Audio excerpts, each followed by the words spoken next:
السلام علیکم ورحمۃ اللہ وبرکاتہ۔ الحمد للہ نحمده ونستعینه ونستغفره ونؤمن به ونتوکل علیہ ونعوذ باللہ من شرور انفسنا ومن سیئات اعمالنا من يهده الله فلا مضل له ومن يضلل فلا هادي له وأشهد أن لا إله إلا الله وأشهد أن محمدا عبده ورسوله أرسله بالحق بشيرا ونذيرا بين يدي الساعة من يطع الله ورسوله فقد رشد ومن يعصيهما فإنه لا يضر إلا نفسه ولن يضر الله شيئا أما بعد فإن خير الحديث كتاب الله وخير الهدي هدي محمد صلى الله عليه وسلم وشر الأمور محدثاتها وكل محدثة بدعة وكل بدعة ضلالة وكل ضلالة في النار فأعوذ بالله من الشيطان الرجيم بسم الله الرحمن الرحيم من المؤمنين رجال صدقوا ما عاهدوا الله عليه فمنهم من قضى نحبه ومنهم من ينتظر وما بدلوا تبدیلا۔ برادران اسلام، محترم بزرگوں، عزیز بھائیوں، آج کی اس نشست کے لیے جو موضوع منتخب کیا گیا ہے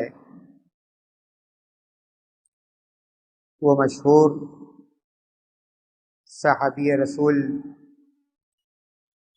حضرت طلحہ بن عبید اللہ رضی اللہ عنہ کی سیرت ہے۔ حضرت طلحہ بن عبید اللہ رضی اللہ عنہ ان صحابہ کرام میں سے ایک ہیں جن کو اللہ کے رسول صلی اللہ علیہ وسلم نے دنیا میں جنت کی بشارت دی ہے۔ حضرت ابوبکر صدیق،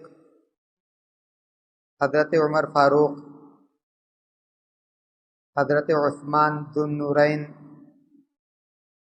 حضرت علی، حضرت طلحہ، حضرت زبیر، حضرت عبد الرحمن بن عوف، حضرت سعد بن ابی وقاص، حضرت سعید بن زید اور حضرت ابو عبیدہ بن جراح، یہ وہ صحابہ کرام ہیں جن کو اللہ کے رسول صلی اللہ علیہ وسلم نے اس دنیا میں جنت کی بشارت دی۔ حضرت عبید اللہ کے بارے میں سیرت نگار کہتے ہیں کہ ان کا شمار ان صحابہ کرام میں سے تھا جو قرآن کریم کے حافظ تھے۔ امام ابن الجوزی رحمۃ اللہ علیہ نے اپنی کتاب الطبقات میں حضرت طلحہ کو علم قرات کا عالم بھی کہا ہے۔ حضرت طلحہ بن عبید اللہ 8 ان صحابہ کرام میں سے ایک ہیں جنہوں نے سب سے پہلے اسلام قبول کیا، اور ان 5 صحابہ کرام میں سے ایک ہیں جنہوں نے حضرت ابوبکر صدیق رضی اللہ تعالیٰ عنہ کے ہاتھ پر اسلام قبول کیا۔ مکہ کے ایک معزز با اثر اور تاجر گھرانے کے فرد تھے۔ آپ کا سلسلہ نسب اللہ کے رسول صلی اللہ علیہ وسلم سے 7ویں پشت پر ملتا ہے۔ آپ کی والدہ صعبہ نام تھا۔ سیرت نگار کہتے ہیں کہ یہ بھی مسلمان ہوئیں اور ہجرت کا شرف ان کو بھی حاصل ہوا۔ حضرت طلحہ بن عبید اللہ جب 16 یا 17 سال کے تھے تو تجارتی سفر میں ملک شام گئے۔ وہاں کے ایک راہب نے، ایک پادری نے ان سے یہ پوچھا کہ کیا مکہ میں احمد نام کا کوئی نبی ظاہر ہوا ہے؟ تو انہوں نے اپنی لا علمی کا اظہار کیا۔ اس پادری نے اللہ کے رسول صلی اللہ علیہ وسلم کے بعثت کی بشارت دی اور ان کی کتابوں میں جو علامتیں، جو نشانیاں بتلائی گئی تھی، ان نشانیوں کو بھی ذکر کیا۔ حضرت طلحہ بن عبید اللہ تجارت کے سفر سے مکہ واپس آئے اور یہاں واپس آ کر لوگوں سے دریافت کیا تو پتہ یہ چلا کہ ایک شخص جن کا نام محمد ہے وہ نبوت کا دعویٰ کرتے ہیں۔ حضرت طلحہ بن عبید اللہ رضی اللہ عنہ حضرت ابوبکر سے قریب تھے۔ حضرت ابوبکر کے ذریعے سے اللہ کے رسول صلی اللہ علیہ وسلم کے بارے میں مزید معلومات انہوں نے حاصل کی، اللہ کے رسول کے بارے میں، اسلام کے بارے میں، یہاں تک کہ انہوں نے اسلام کو قبول کر لیا اور حضرت ابوبکر صدیق رضی اللہ تعالیٰ عنہ کے ساتھ اللہ کے رسول صلی اللہ علیہ وسلم کے پاس گئے، اپنے اسلام کا اعلان کیا اور شام کے پادری نے آپ کی آمد کی جو بشارت دی تھی وہ باتیں بھی حضرت طلحہ نے اللہ کے رسول صلی اللہ علیہ وسلم کو بتلائی، جس پر اللہ کے رسول صلی اللہ علیہ وسلم نے خوشی کا اظہار کیا۔ مسلمان ہونے کے بعد اللہ کے رسول صلی اللہ علیہ وسلم نے حضرت زبیر بن عوام کے ساتھ ان کا بھائی چارہ کرایا اور ان کو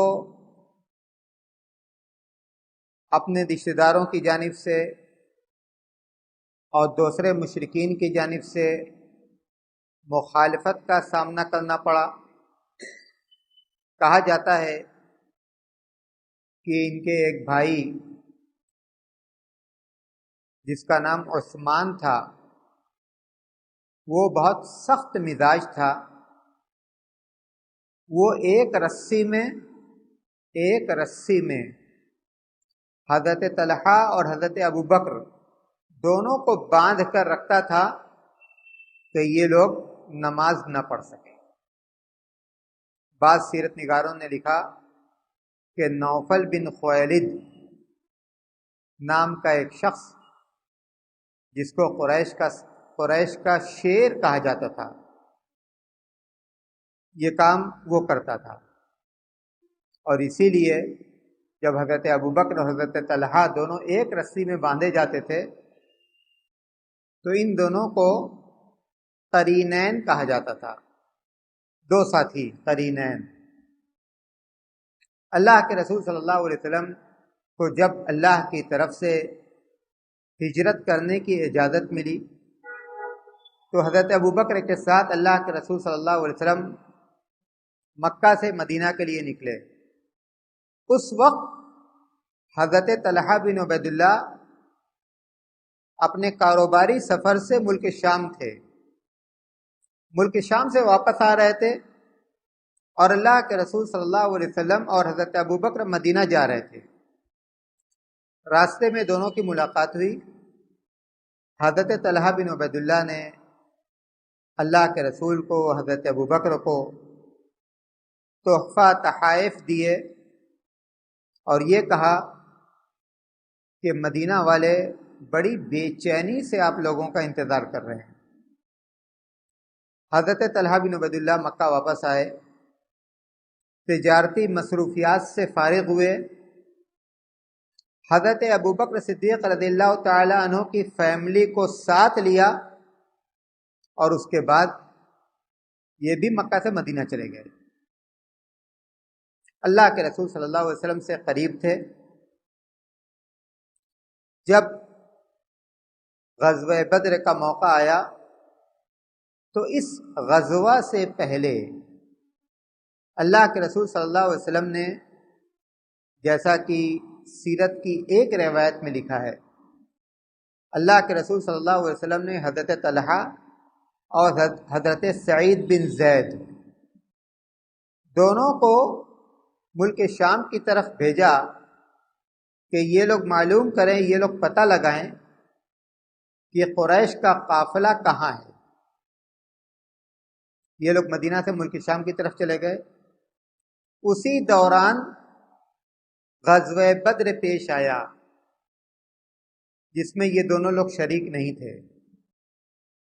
جب اللہ کے رسول صلی اللہ علیہ وسلم غزوہ بدر سے مدینہ واپس آئے تو حضرت طلحہ اور حضرت سعید بن زید یہ لوگ بھی مدینہ واپس آئے۔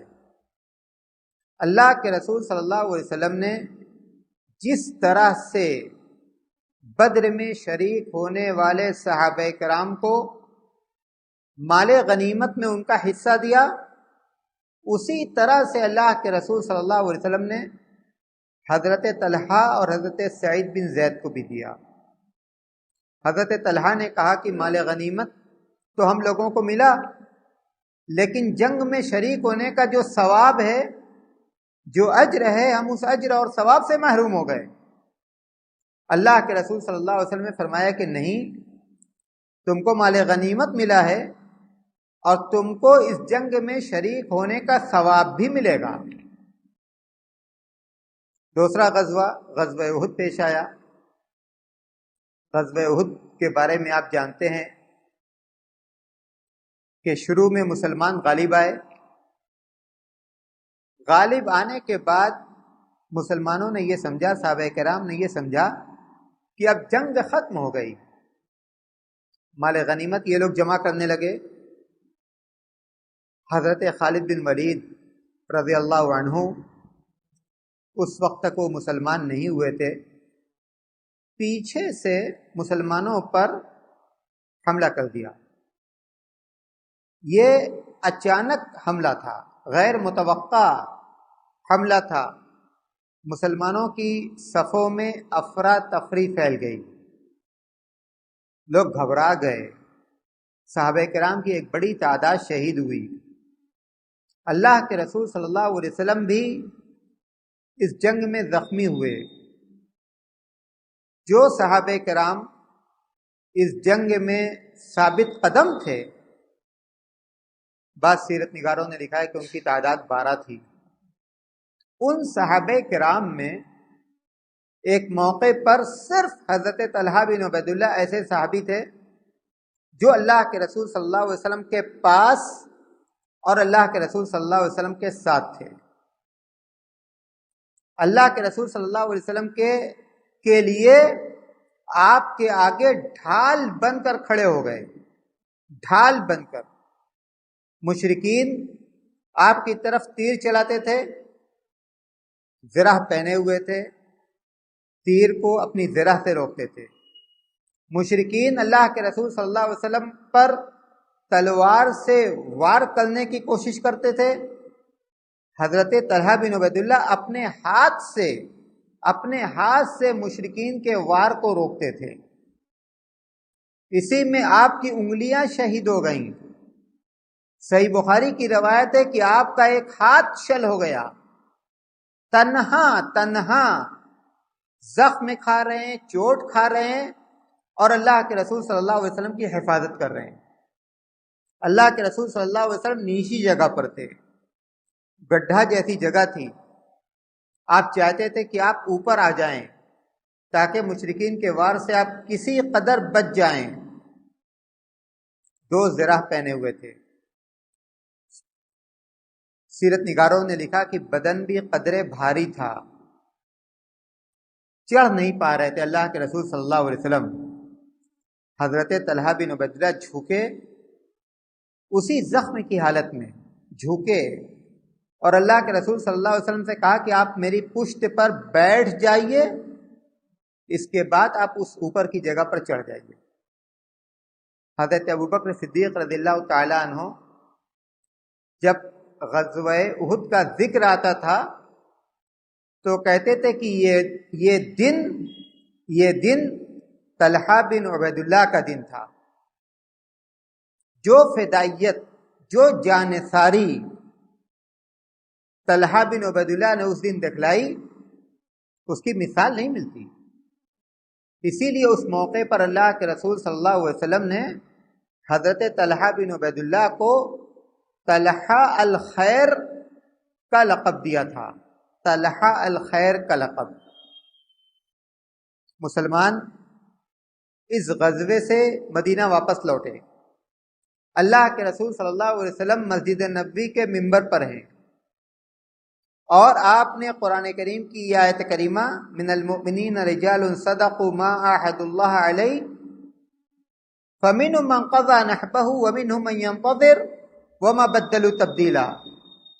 مومنوں میں ایسے لوگ ہیں صدقوا ما عاهدوا اللہ علیہ، جو وعدہ انہوں نے اللہ سے کیا تھا اسلام کے لیے قربانی دینے کا، اس وعدے پر وہ لوگ کھرے اترے۔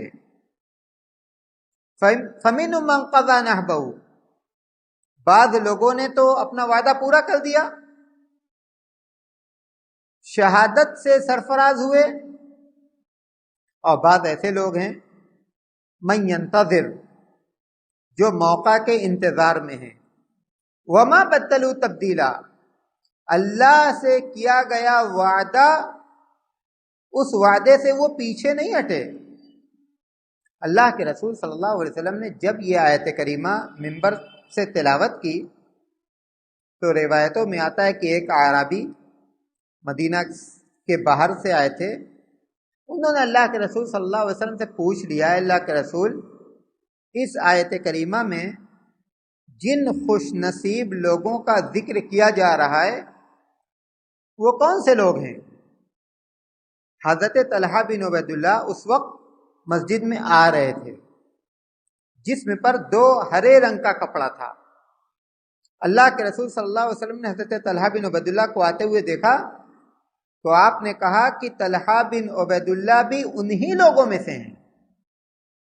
یہ کتنی بڑی بشارت ہے۔ آپ نے کہا کہ طلحہ بن عبید اللہ بھی انہی لوگوں میں سے ہیں جن کا ذکر اس آیت کریمہ میں کیا گیا۔ ایک صحیح روایت میں ہے، اللہ کے رسول صلی اللہ علیہ وسلم نے فرمایا، من سرہ ان ينظر الى شہید یمشی علی رجلیہ، جو چاہتا ہے کہ وہ زندہ شہید کو دیکھے، الى شہید یمشی علی رجلیہ، چلتے پھرتے ہوئے شہید کو دیکھے تو وہ طلحہ بن عبید اللہ کو دیکھے۔ جو قربانی، جو فدائیت، جو جانثاری کا مظاہرہ حضرت طلحہ بن عبید اللہ نے غزوہ احد کے موقع پر کیا۔ حضرت ابوبکر کہتے ہیں کہ جب جنگ ختم ہوئی، میں اور حضرت ابو عبیدہ بن جراح ہم دونوں اللہ کے رسول کے پاس پہنچے کہ آپ کی مرہم پٹی کریں، آپ کو آرام پہنچائیں، آپ کے زخم کو صاف کریں۔ تو اللہ کے رسول صلی اللہ علیہ وسلم نے کہا کہ پہلے ان کی خبر لو۔ حضرت طلحہ بن عبید اللہ کی طرف اشارہ کیا۔ حضرت ابوبکر کہتے ہیں کہ جب ہم نے دیکھا تو حضرت طلحہ بن عبید اللہ کے جسم پر 70 سے زیادہ زخم تھے، 70 سے زیادہ زخم۔ یہ حال تھا حضرت طلحہ بن عبید اللہ کا۔ اس جنگ کے بعد دوسرے غزوات میں بھی حضرت طلحہ بن عبید اللہ نے نمایاں کارنامہ انجام دیا۔ بہت مالدار تھے، اور مالدار ہونے کے ساتھ ساتھ بہت سخی اور فیاض تھے۔ غزوہ ذی العشیرہ کے موقع پر انہوں نے جس سخاوت اور فیاضی کا ثبوت دیا کہ اللہ کے رسول صلی اللہ علیہ وسلم نے اس دن ان کو طلحہ الفیاض کہا، یعنی وہ طلحہ جو بہت سخی ہے۔ بعض سیرت کی کتابوں میں لکھا ہے کہ غزوہ حنین کے موقع پر، اور بعض سیرت کی کتابوں میں لکھا ہے کہ غزوہ خیبر کے موقع پر اللہ کے رسول صلی اللہ علیہ وسلم نے حضرت طلحہ کو طلحہ الجود کہا، یعنی سخاوت کرنے والا طلحہ۔ یہ حال تھا حضرت طلحہ بن عبید اللہ کا۔ اس قدر سخاوت کرتے تھے کہ ایک موقع پر ان کو طلحہ الخیر کہا گیا، ایک موقع پر ان کو طلحہ الفیاض کہا گیا، ایک موقع پر ان کو طلحہ الجود کہا گیا۔ سخاوت کا یہ حال تھا کہ بنو تیم جو ان کا قبیلہ تھا، بنو تیم میں جتنے مقروض ہوتے تھے، جتنے لوگ مقروض ہوتے تھے، سب کا قرض حضرت طلحہ ادا کرتے تھے۔ لڑکیوں اور بیواؤں کی شادی اپنے خرچ سے کرتے تھے، غریبوں کی مدد کرتے تھے۔ حضرت عائشہ رضی اللہ تعالی عنہا کو ہر سال 10,000 درہم تحفہ میں دیتے تھے۔ اتنے محبوب تھے صحابہ کرام کے درمیان بھی۔ جب ان صحابہ کرام کی توبہ قبول ہوئی جو ایک غزوہ میں شریک نہیں ہو سکے تھے، ان میں حضرت کعب بن مالک بھی تھے۔ توبہ قبول ہوئی، اللہ کے رسول صلی اللہ علیہ وسلم کے پاس حضرت کعب آئے آپ سے ملاقات کے لیے۔ حضرت طلحہ اٹھے، حضرت کعب کو گلا لگایا اور توبہ کے قبولیت کی مبارکباد دی۔ حضرت کعب کہتے ہیں کہ میں طلحہ کے اس احسان کو پوری زندگی بھر نہیں بھول سکتا۔ اس موقع پر ان کا جو رویہ میرے ساتھ تھا۔ ام ابان ایک خاتون ہے، معزز قبیلہ کی خاتون۔ کئی لوگوں نے ان کے پاس نکاح کا پیغام بھیجا، لیکن ام ابان نے حضرت طلحہ کے پیغام کو قبول کیا۔ حضرت طلحہ کو باقی دوسرے معزز لوگوں پر ترجیح دی۔ ان سے پوچھا گیا کہ اتنے سارے لوگوں کا پیغام آپ کے پاس آیا، آپ نے حضرت طلحہ کو کیوں ترجیح دی؟ تو ام ابان کی بات سنیے اور اس سے حضرت طلحہ کے اخلاق و کردار کا اندازہ لگائیے۔ کہا طلحہ ایسے شخص ہیں جو گھر میں جب بھی آتے ہیں تو مسکراتے ہوئے آتے ہیں، جب بھی باہر سے گھر میں آتے ہیں تو مسکراتے ہوئے آتے ہیں، اور جب بھی گھر سے باہر نکلتے ہیں تو مسکراتے ہوئے نکلتے ہیں۔ وہ اس انتظار میں نہیں رہتے کہ ان سے مانگا جائے تبھی دیں، قیس بن حازم نے کہا حضرت طلحہ کے بارے میں کہ بغیر طلب کیے ہوئے، بغیر مانگے ہوئے جو لوگ دیتے ہیں ان میں نے حضرت طلحہ سے زیادہ دینے والا کسی کو نہیں دیکھا۔ بغیر طلب کے ہوئے، بغیر مانگے ہوئے جتنا حضرت طلحہ دیتے تھے اتنا کوئی نہیں دیتا تھا۔ تو اس خاتون نے حضرت طلحہ کے بارے میں یہ کہا کہ خوبی یہ ہے کہ گھر میں داخل ہوتے ہیں تو مسکراتے ہوئے داخل ہوتے ہیں، گھر سے نکلتے ہیں تو مسکراتے ہوئے نکلتے ہیں، مال کے سلسلے میں کبھی بخل کا مظاہرہ نہیں کرتے، بغیر مانگے ہوئے دیتے ہیں۔ ان کے ساتھ اچھائی کرو، ان کے ساتھ اچھائی کرو تو شکریہ ادا کرتے ہیں، اور کبھی کبھی کوئی غلطی ہو جائے تو معاف کر دیتے ہیں۔ کہا کہ یہ خوبی حضرت طلحہ کے اندر ہے، اسی لیے میں نے ان کو دوسرے معزز لوگوں پر ترجیح دی۔ حضرت طلحہ بن عبید اللہ حضرت عثمان رضی اللہ تعالیٰ عنہ کے دور خلافت میں جب فتنہ پیدا ہوا، بعض لوگ مدینہ میں، بعض لوگ مدینہ کے باہر سے آئے مختلف شکایتوں کو لے کر، تو حضرت طلحہ بن عبید اللہ بھی ان کی باتوں سے متاثر ہو گئے، اور وہ بھی یہ چاہتے تھے کہ اگر غلطیاں ہیں تو ان غلطیوں کی اصلاح ہونی چاہیے۔ حضرت عثمان رضی اللہ تعالیٰ عنہ کو شہید کیا گیا، حضرت علی رضی اللہ تعالیٰ عنہ کے ہاتھ پر بیعت کی گئی۔ بیعت کرنے والوں میں حضرت طلحہ بھی تھے، حضرت زبیر بھی تھے۔ بیعت کے بعد ان لوگوں کو امید یہ تھی کہ مدینہ کے حالات درست ہو جائیں گے، جو بدامنی ہے، جو افراتفری ہے، وہ بدامنی ختم ہو جائے گی، افراتفری ختم ہو جائے گی۔ لیکن 4 مہینہ گزرنے کے بعد بھی مدینہ کے حالات ٹھیک نہیں ہوئے۔ حضرت طلحہ اور حضرت زبیر دونوں مدینہ سے مکہ گئے۔ حضرت عائشہ رضی اللہ تعالی عنہا اس وقت مکہ میں تھی۔ حضرت عائشہ رضی اللہ تعالی عنہا سے ان لوگوں نے بات کی اور یہ کہا کہ آپ ام المومنین ہیں، آپ کی ذمہ داری بنتی ہے کہ آپ اس سلسلے میں ہمارا تعاون کریں۔ حضرت عائشہ رضی اللہ تعالی عنہ تیار ہو گئی، اور اس کے ساتھ ساتھ وہ لوگ جو حضرت عثمان رضی اللہ تعالیٰ عنہ کے خون کا بدلہ لینے کا حضرت علی رضی اللہ تعالیٰ عنہ سے مطالبہ کر رہے تھے کہ حضرت عثمان کے خون کا بدلہ آپ لیجئے، ان لوگوں کی بھی تائید ان لوگوں کو حاصل ہو گئی۔ وہ بھی حضرت طلحہ، حضرت زبیر، حضرت عائشہ کے ساتھ ہو لیے۔ مکہ سے ان لوگوں نے بصرہ کا رخ کیا، بصرہ پہنچے، حضرت علی رضی اللہ تعالی عنہ اور ان کے ساتھ جو لوگ تھے ان سے مقابلہ،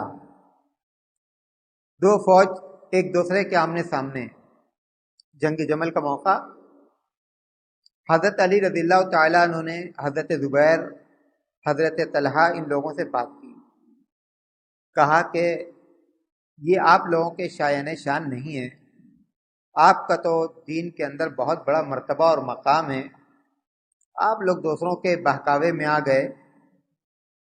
جب حضرت علی رضی اللہ تعالی عنہ نے ان لوگوں سے بات کی تو ان لوگوں نے اپنا موقف بدل دیا، اور ان لوگوں نے یہ فیصلہ کیا کہ یہ لوگ جنگ میں شریک نہیں ہوں گے۔ لیکن اسی موقع پر ایک نامعلوم تیر حضرت طلحہ کو لگی۔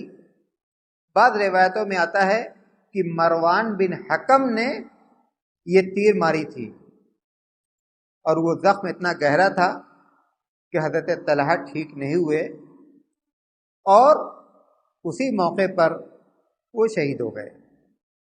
سن 36 ہجری کا یہ واقعہ، اس وقت حضرت طلحہ کی عمر 62 63 64 سال اسی کے آس پاس تھی۔ حضرت طلحہ شہید ہوئے۔ حضرت طلحہ کو وہیں دفن کیا گیا۔ سیرت کی کتابوں میں لکھا ہے کہ جب حضرت طلحہ کو دفن کیا گیا، جس جگہ دفن کیا گیا وہ نیچی جگہ تھی اور وہاں پانی جمع ہو جاتا تھا۔ لوگوں نے حضرت طلحہ کو خواب میں دیکھا کہ وہ یہ کہہ رہے ہیں کہ میں ڈوب رہا ہوں، میں ڈوب رہا ہوں، مجھ کو یہاں سے نکالو۔ اس کے بعد بعض سیرت نگاروں نے لکھا کہ تقریباً 1 سال کے بعد اسی کے پاس ایک مکان خریدا گیا جو اونچی جگہ پر تھا۔ ابو بکرہ نامی صحابی کا وہ مکان تھا۔ حضرت طلحہ کی قبر کھودی گئی، ان کی لاش نکالی گئی، بالکل جیسے وہ شہید ہوئے تھے ویسے ہی وہ تھے، بلکہ لکھنے والوں نے یہاں تک لکھا کہ آنکھ پر جو کافور لگایا گیا تھا وہ کافور بھی ان کی آنکھ پر اسی طرح لگا ہوا تھا۔ چند بال تھے جس میں تبدیلی واقع ہو گئی تھی، باقی ان کی لاش ویسے ہی تھی۔ وہاں سے ان کو نکالا گیا اور جو اونچی جگہ پر جو مکان خریدا گیا تھا اس مکان میں ان کو دفن کر دیا گیا۔ حضرت طلحہ بن عبید اللہ اس اعتبار سے بھی اللہ کے رسول صلی اللہ علیہ وسلم سے قریب تھے کہ حضرت طلحہ بن عبید اللہ کی 4 بیویاں ان کی بہنیں اللہ کے رسول صلی اللہ علیہ وسلم کی زوجیت میں تھیں۔ 4 بیویاں، حضرت ابوبکر کی صاحبزادی حضرت ام کلثوم، حضرت عائشہ کی بہن حمنہ بنت جہش، ام المومنین حضرت زینب کی بہن، ام حبیبہ کی بہن حضرت ام حبیبہ کی بہن جن کا نام رفاعہ تھا، اور حضرت ام سلمہ کی بہن جن کا نام رقیہ تھا۔ حضرت ام سلمہ کی بہن جن کا نام رقیہ تھا۔ 4 بیویاں ان کی بہنیں اللہ کے رسول صلی اللہ علیہ وسلم کی زوجیت میں تھیں۔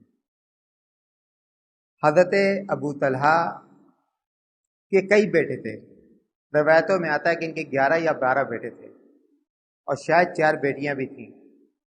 جتنے بیٹے تھے سب کا نام انہوں نے نبیوں کے نام پر رکھا۔ کسی کا نام اسماعیل تھا، کسی کا نام اسحاق تھا، کسی کا نام یعقوب تھا، کسی کا نام یوسف تھا، کسی کا نام موسیٰ تھا، کسی کا نام عیسیٰ تھا، ایک لڑکے کا نام محمد تھا۔ اس طرح سے انہوں نے اپنے لڑکوں کا نام رکھا تھا۔ تو یہ بہت مختصر سیرت ہے حضرت طلحہ بن عبید اللہ کی، اور ان کے جو کارنامے، مشہور جو کارنامے تھے، ان کارناموں کو بھی میں نے ذکر کیا۔ خاص طور سے وہ اپنے مال کے ذریعے سے اللہ کے رسول صلی اللہ علیہ وسلم کو اور صحابہ کرام کو بہت مدد پہنچاتے تھے، اور اسی طرح غزوہ احد کے موقع پر ان کا جو کارنامہ تھا وہ کارنامہ بھی آپ لوگوں کو بتایا گیا کہ حضرت ابوبکر یہ کہا کرتے تھے کہ آج کا دن تو طلحہ کا دن ہے۔ اللہ تبارک و تعالی حضرت طلحہ بن عبید اللہ نے دین کے لیے جو قربانیاں پیش کیں، اللہ تبارک و تعالی ان کی قربانیوں کو قبول فرمائے، اور ان کی سیرت میں ہم لوگوں کے لیے عبرت و نصیحت کی جو باتیں ہیں ان باتوں سے عبرت و نصیحت حاصل کرنے کی توفیق عطا کرے۔